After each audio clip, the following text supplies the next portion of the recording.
Ya. Gracias, hermano Juan. Con mucho gusto, Eh, hermano. gloria a Dios por, gloria a Dios por,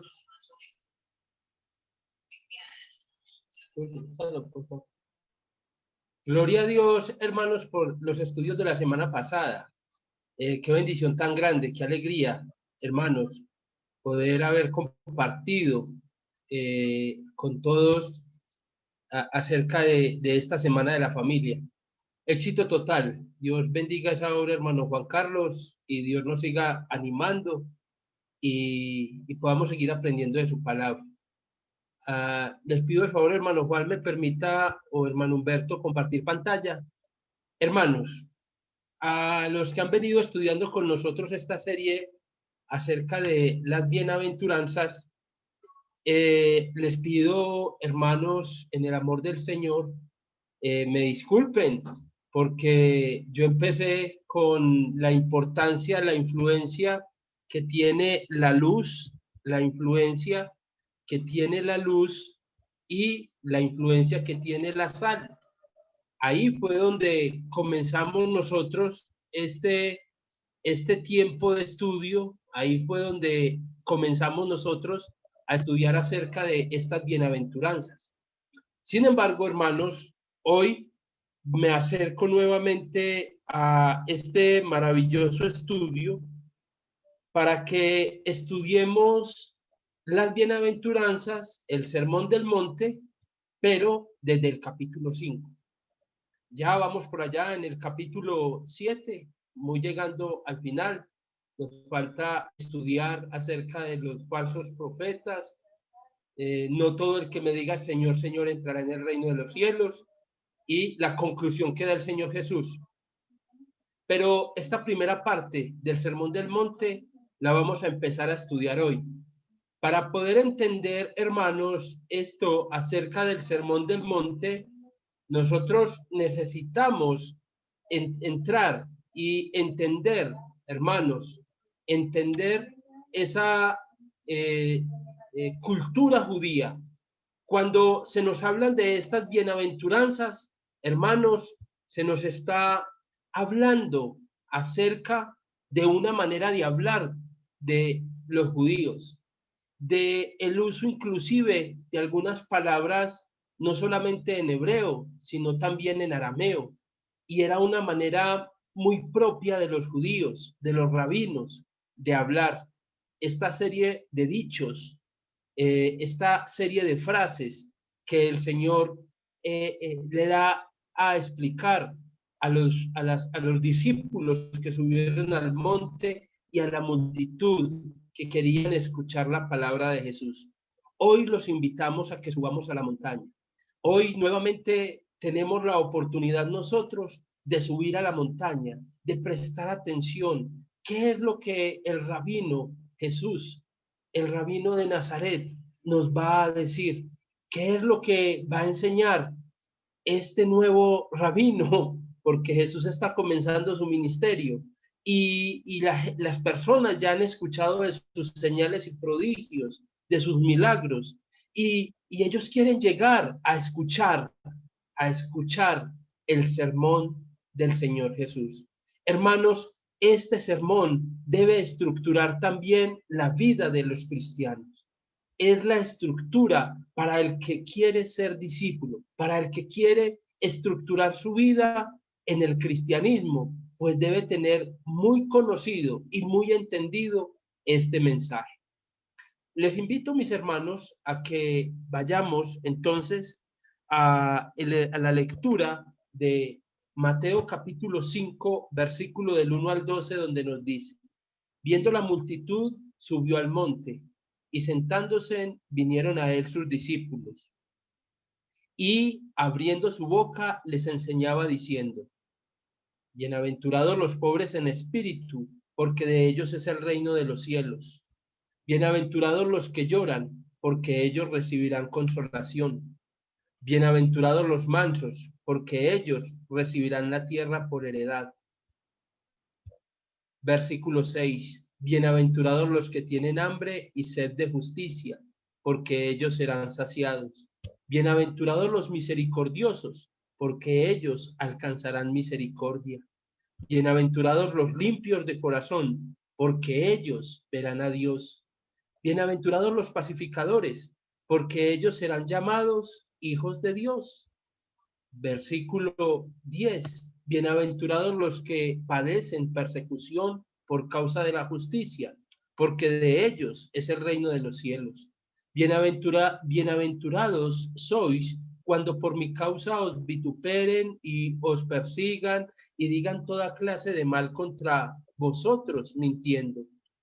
Gozaos y alegraos, porque vuestro galardón es grande en los cielos, porque así persiguieron a los profetas que fueron antes de vosotros.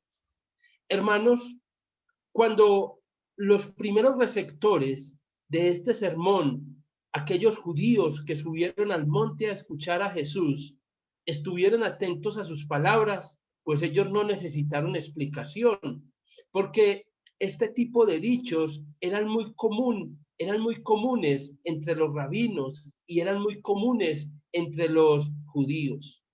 Además de eso, ellos entendían muy claramente, entendían el significado de la palabra bienaventurados. Ellos entendían y esta palabra para ellos era una palabra que connotaba el resultado de una vida de sabiduría, de una vida de prudencia. Para ellos un bienaventurado era el resultado de un trabajo y de un esfuerzo que las personas habían hecho. Ellos no tenían esta palabra como nosotros la podamos de pronto tener cuando se nos dice bienaventurado, que en sí, mis amados hermanos, conlleva el significado en el griego, Macarios, significa supremamente bendecido, por extensión, afortunado, bien librado, bendecir, bienaventurado, dichoso, glorioso. Ese bienaventurado venía de una vida de sabiduría. Esa bienaventuranza venía de una vida de prudencia. Usted quiere tener una vejez, una buena vejez. Usted se está preparando para tener una buena vejez, pues tiene que empezar a alimentarse, tiene que empezar a tener un fondo de pensiones, tiene que empezar a tener unos tratamientos médicos a tiempo que puedan determinar sus enfermedades y tratamientos en el tiempo correcto, que sean unos tratamientos preventivos, no curativos, y usted va a poder disfrutar de una buena vejez. De esta manera yo puedo ilustrar la palabra bienaventurado. Es aquel que es supremamente bendecido, pero en base a un trabajo espiritual, en base a una vida que ha desarrollado y que ha llevado de tal manera que esa persona es feliz, esa persona es dichosa, esa persona es librada, esa persona es bendecida, gloriosa, dichosa. Hermanos, la palabra aquí entonces sería, ¿quiere ser usted un bendecido, un afortunado, un bien librado? Entonces, escuche los dichos y las enseñanzas del rabino. Escuchémoslas y entendámoslas en nuestra época sin nosotros, hermanos, entender otras cosas. Yo he podido, hermanos, en este momento, tener un entendimiento de estas bienaventuranzas, porque antes las entendía en mi tiempo, pero ahora las entiendo, mis amados hermanos, porque son dichos de la cultura judía. Para nosotros poder entender el Nuevo Testamento, necesitamos entender el Antiguo Testamento. Para nosotros poder entender el Apocalipsis, necesitamos entender todas las figuras literarias que tenían los judíos en el Antiguo Testamento. Para nosotros poder entender las bienaventuranzas, tenemos que entender esa manera de hablar, esa connotación que los judíos daban a las palabras, que en nuestro idioma o no se alcanza a tener esa interpretación o quedamos cortos en ella o nos sobramos. Entonces, cuando Jesús les dijo, ¿quieren ser ustedes afortunados? Hermanos, eso mismo nos dice el Señor Jesús hoy. ¿Quieres ser afortunado?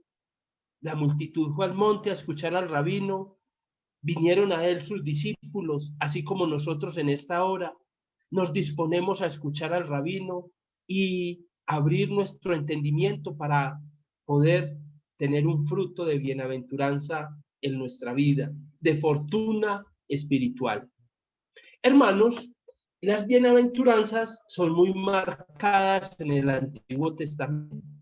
Hay muchas bienaventuranzas en los salmos. Hay muchas bienaventuranzas, tanto así que el Salmo capítulo 1 nos habla de los bienaventurados, el varón justo. Nos habla cómo es bienaventurado el hombre, la mujer que es justa, que está plantada junto a aguas, que su raíz es profunda, que su hoja no cae, que da fruto en su tiempo y su hoja no se marchita. Le invito a que lea el Salmo capítulo 1. Y por ahí está el archivo de que hace poco pudimos estudiar este Salmo acerca de esta bienaventuranza, la bienaventuranza del Salmo 1, que alcanza el hombre por llegar a ser justo. Esa bienaventuranza del hombre que se goza en la palabra de Dios.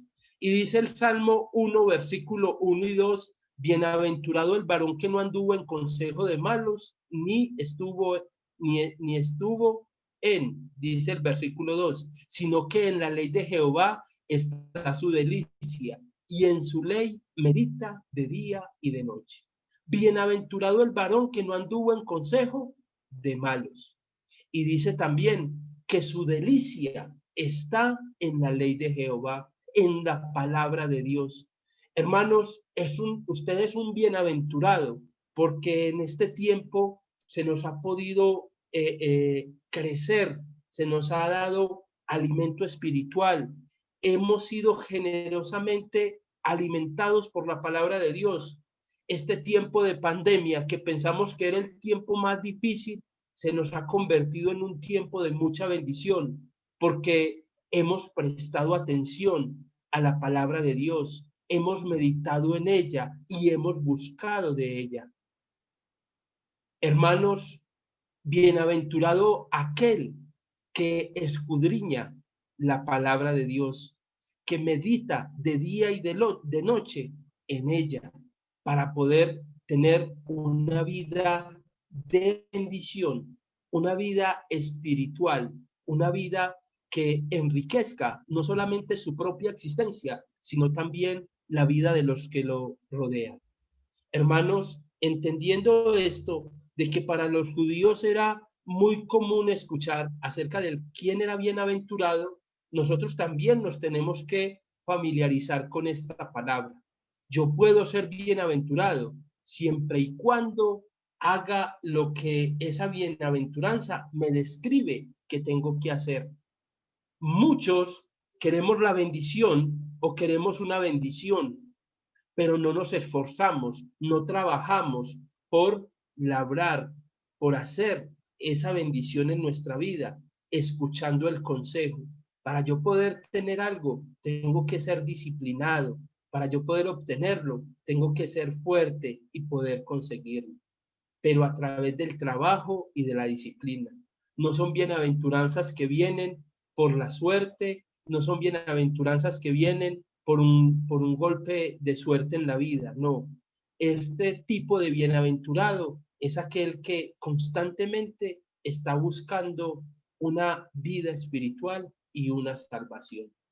Hermanos, en el versículo 3 de Mateo el Señor Jesús nos presenta la primer bienaventuranza.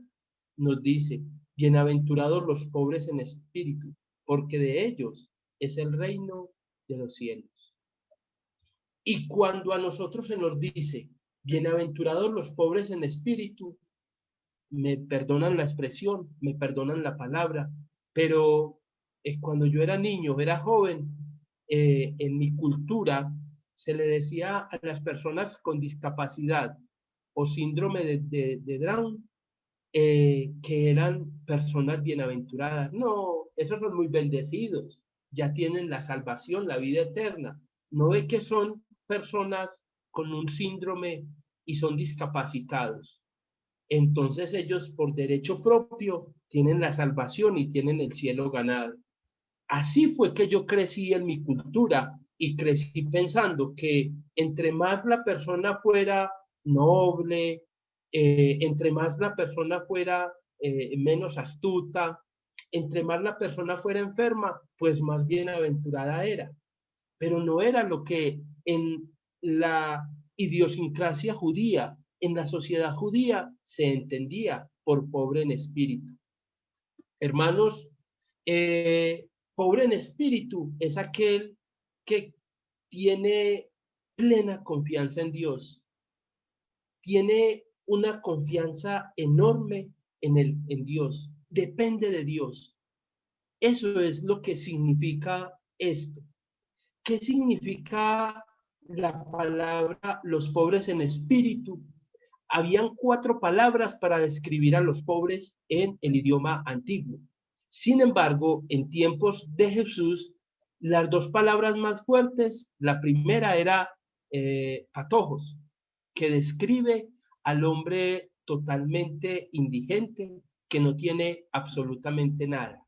El que es pobre económicamente, que no tiene un techo, que duerme a la intemperie, que come los desechos, que no tiene dinero, que no tiene cómo comprar ropa, que no tiene una dignidad económica. Y también existía otra palabra que ahí está, hermanos, esa palabra, adión, describe el pobre, el humilde e indefenso, que ha puesto toda su confianza en Dios. Por tanto, benditos los pobres en espíritu, quiere decir, bendita la persona que es consciente de su total indefección y que pone toda su confianza en Dios. Ese es lo que nosotros nos deja mostrar esta bienaventuranza. Y aquí viene la pregunta, hermanos. ¿Usted depende totalmente de Dios? ¿Su vida es usted un dependiente total de Dios para su trabajo, para su fortuna económica? ¿Usted depende de Dios totalmente espiritualmente? ¿O hay algunas cosas que usted ha dicho, bueno, Dios me lleva hasta aquí y yo de aquí para allá me manejo? O yo hago esto y le presento esto a Dios. Cuando el Señor Jesús está hablando a los judíos, les dice, afortunados, bendecidos, los pobres en espíritu, los que necesitan de Dios, los que totalmente su vida es dependiente de Dios.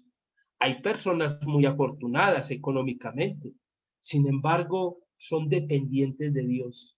Reconocen que lo que tienen, que lo que poseen, que lo que son espiritualmente y económicamente, eso se los ha permitido Dios y lo saben vivir en una vida espiritual y las cosas materiales no los desespera tanto. Buscan una vida espiritual. Hay ricos económicos que son pobres en espíritu.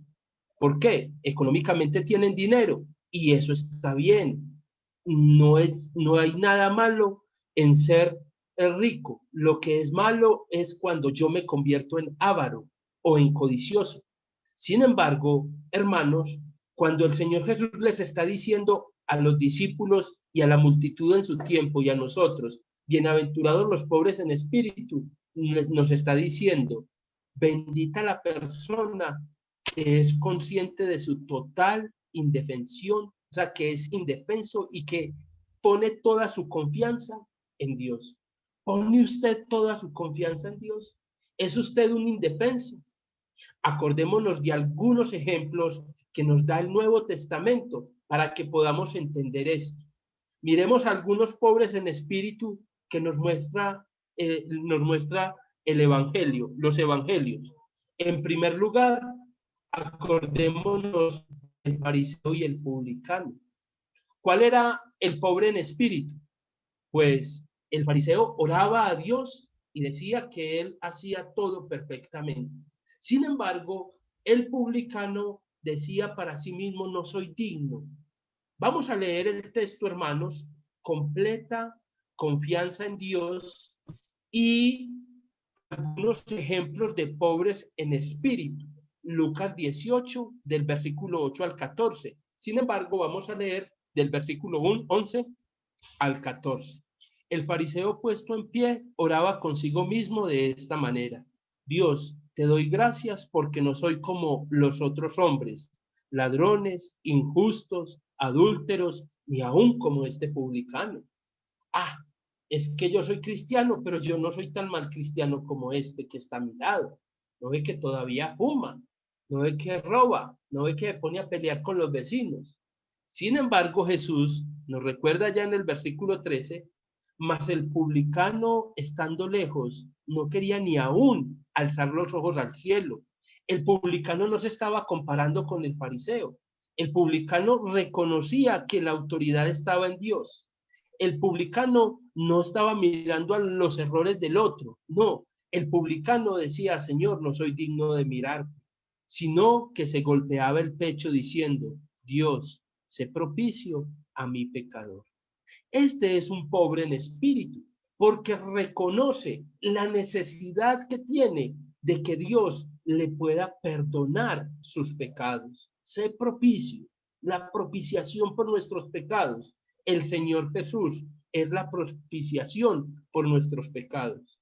Y dice el mismo Señor Jesús, nos dice, os digo que éste descendió a su casa justificado antes que el otro, porque cualquiera que se enaltece será humillado, y el que se humilla será enaltecido. Hermanos, hermanos, eh, ¿cuál actitud tenemos nosotros frente a Dios? ¿Qué, qué sentido tenemos nosotros ante Dios? Cuando llega una visita, barremos, trapeamos, ponemos las cortinas, cambiamos las camas. Bueno, mi esposa hace eso, yo no. Y veo que todo se pone en orden para que todo reluzca, ¿cierto? Sin embargo, hermanos, ¿cuánta más reverencia tendríamos que tener nosotros cuando estamos frente a Dios? Hermanos, en lo personal me falta. Yo tampoco soy digno. Como el publicano, no soy digno de mirar al cielo. No soy digno, no soy tan buen cristiano. No soy tan buen seguidor. No soy tan buen discípulo. Yo reconozco y espero que reconozcamos nuestra pobreza ante nuestro Dios, que es el único que puede enriquecer nuestra vida espiritual. Mateo 5:3, bienaventurados los pobres en espíritu. El publicano nos muestra en su ejemplo de vida que era un pobre en espíritu porque reconoció la necesidad que tenía de Dios. Otro ejemplo, hermanos, muy hermoso, esta historia que también está en Lucas, es la mujer pecadora que entró y enjugó los pies del Señor Jesús.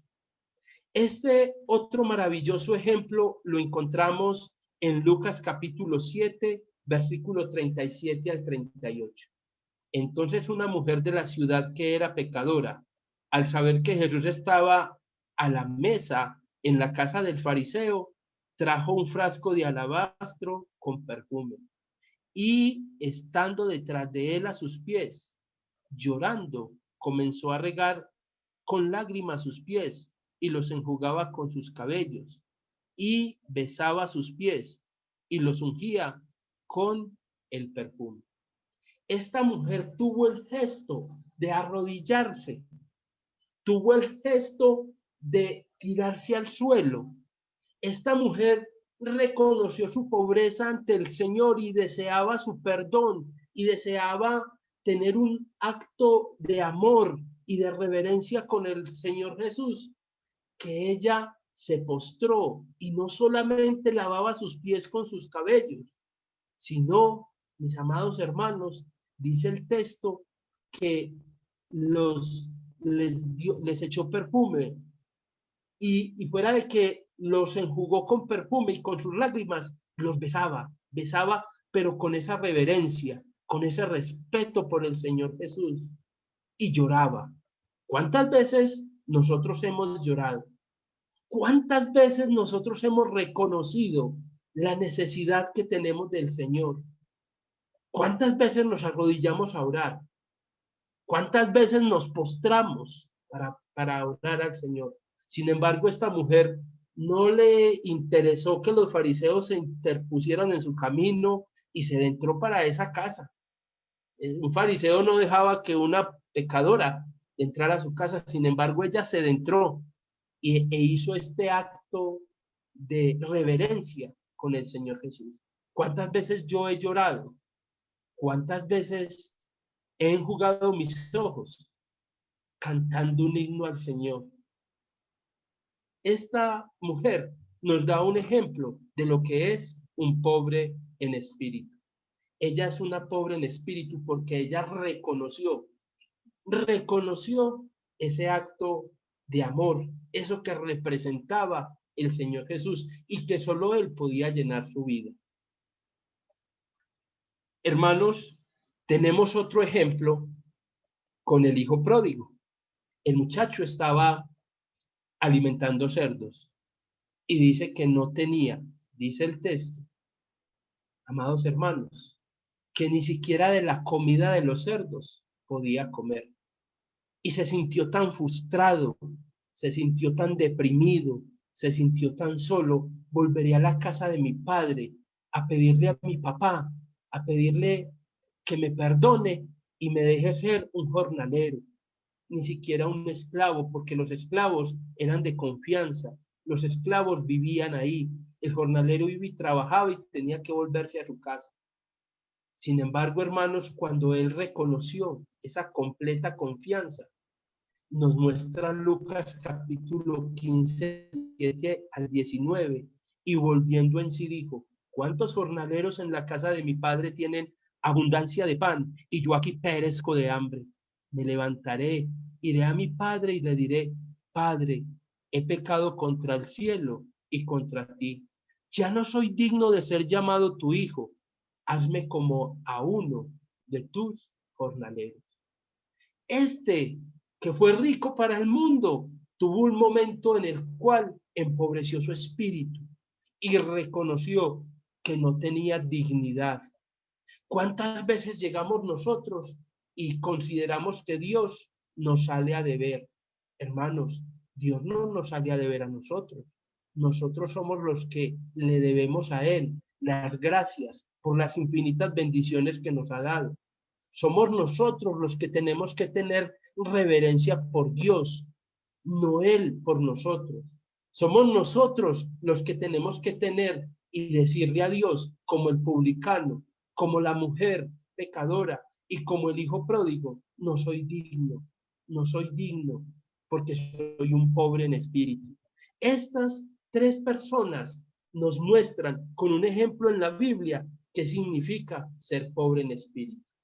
Pero hay un personaje, mis hermanos, en el Antiguo Testamento, el cual también nos muestra su pobreza, a pesar de que era un rey, a pesar de que era muy fuerte y muy valiente, y a pesar de que dice la Biblia que tenía el corazón conforme al propósito de Dios, se equivocó. Y él también reconoció, David también reconoció esa pobreza espiritual. Cuando Natán, el profeta, llegó y le dijo qué mal había hecho al tomar a Betsabé como mujer, siendo la mujer de Urías. Y David tuvo en este ejemplo, el Salmo 51, del 1 al 4, nos muestra también lo que significa ser pobre en espíritu. Dice el rey David, ten piedad de mí, oh Dios, conforme a tu misericordia, conforme a la multitud de tus piedades, borra mis rebeliones, lávame más y más de mi maldad, límpiame de mi pecado, porque yo reconozco mis rebeliones y mi pecado está siempre delante de mí. Contra ti, contra ti solo he pecado y he hecho lo malo delante de tus ojos, para que seas reconocido justo tu palabra y tenido por puro en tu juicio. Hermanos, les recuerdo, hermanos, les trato de explicar lo que es un pobre en espíritu. Es uno que reconoce. Un pobre en espíritu es uno que dice, usted es Dios y es el único que puede perdonarme. Usted es Dios y yo no soy digno de nada. Usted es Dios y yo necesito de usted. No usted de mí. Yo necesito de usted. Yo necesito llenarme de usted. Para los judíos, hermanos, era entendible esta bienaventuranza. Para mí no lo era. Ahora estoy, gracias a Dios, poco a poco, entendiendo la connotación y la importancia, porque de ellos es el reino de los cielos. El reino de los cielos, hermanos, que también es la iglesia, es de aquellos que reconocen la necesidad en su vida de Dios. El reino de Dios de aquellos que reconocen, que reconocemos que no somos nada, como el apóstol Pablo, que reconocemos que todo lo que hicimos y todo lo que nos esforzamos para servir a Dios no sirve de nada. Un pobre en espíritu es como Pedro, cuando después de que el Señor va y lo busca, él reconoce que no lo ama con tanta fuerza. Un pobre en espíritu es una persona que está constreñida por dentro y que reconoce que únicamente Dios lo puede levantar, que únicamente es Dios el que le puede dar el cielo. Hermanos, yo espero que seamos pobres en espíritu y pongamos toda nuestra dependencia, toda nuestra confianza y toda nuestra vida física y espiritual en las manos de Dios, para que Él sea el que nos enriquezca.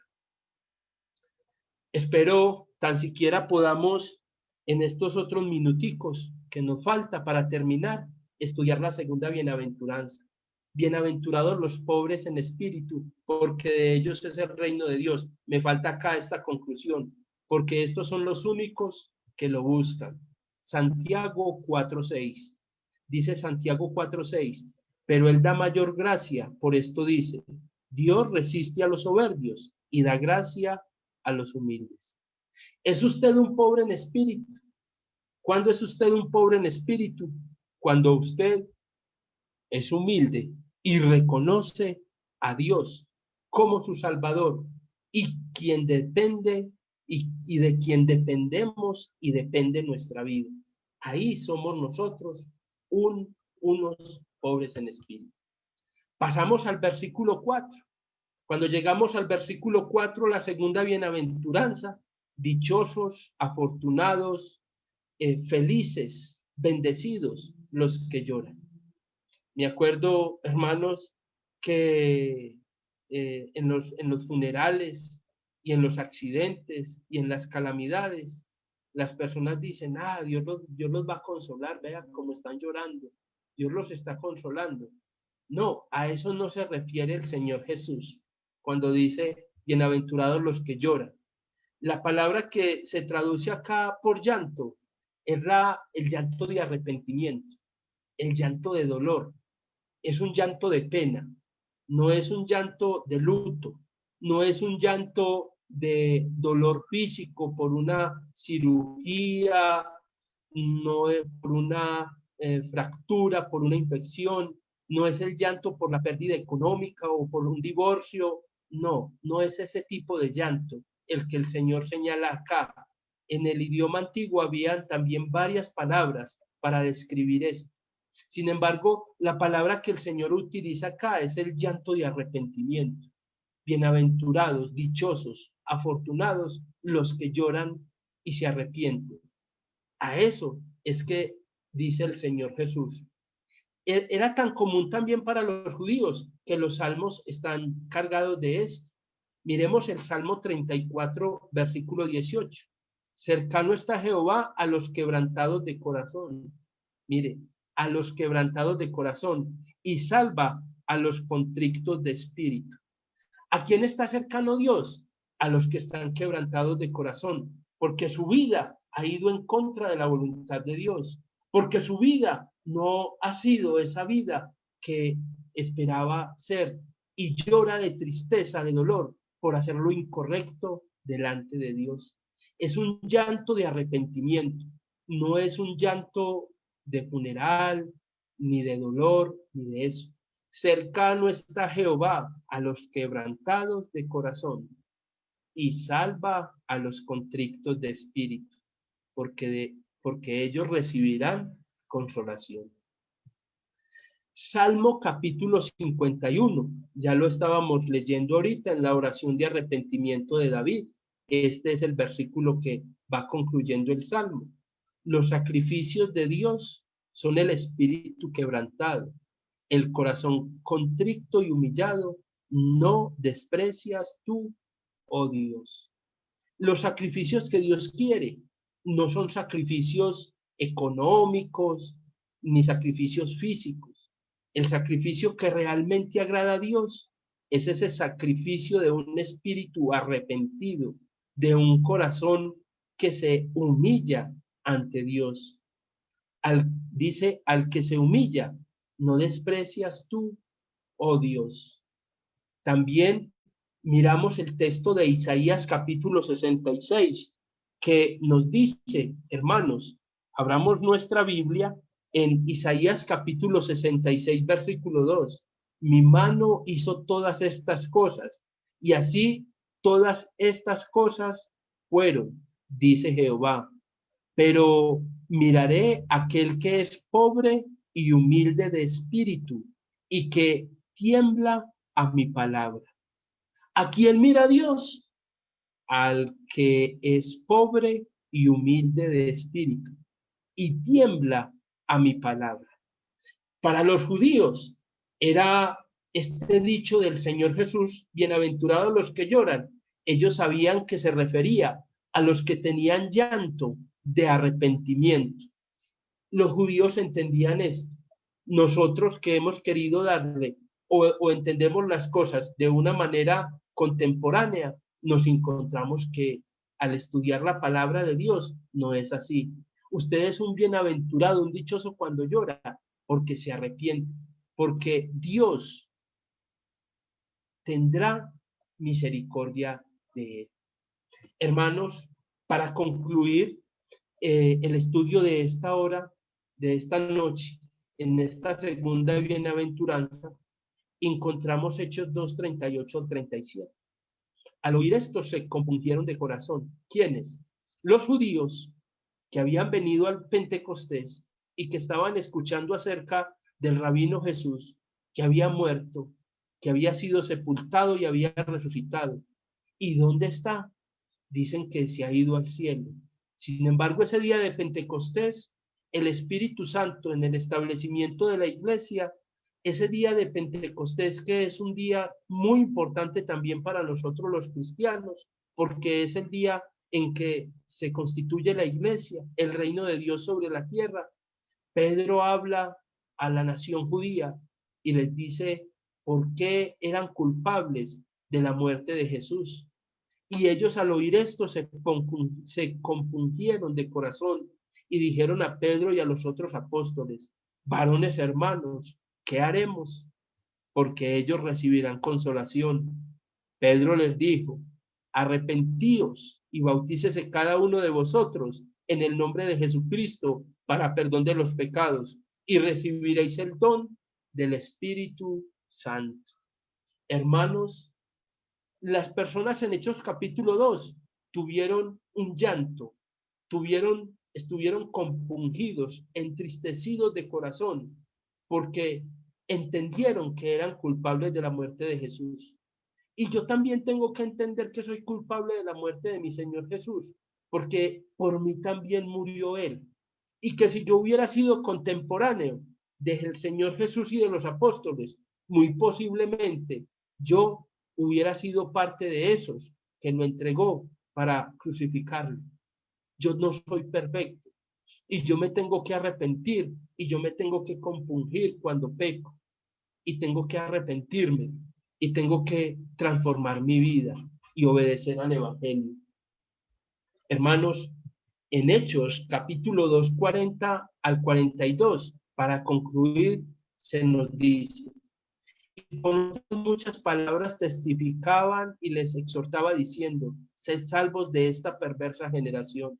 Así que los que recibieron su palabra fueron bautizados, y se añadieron aquel día como 3,000 personas, y perseveraban en la doctrina de los apóstoles, en la comunión unos con otros, en el partimiento del pan y en las oraciones, porque de ellos, dice, recibirán consolación. Yo recibo consolación cuando me añado por la obediencia al Evangelio a la iglesia. Yo recibo consolación cuando tengo la confianza de pedirle al Señor que me perdona y sé que me perdona. Yo recibo consolación de Dios porque su bendición es amplia y generosa, porque ha tenido misericordia de mí.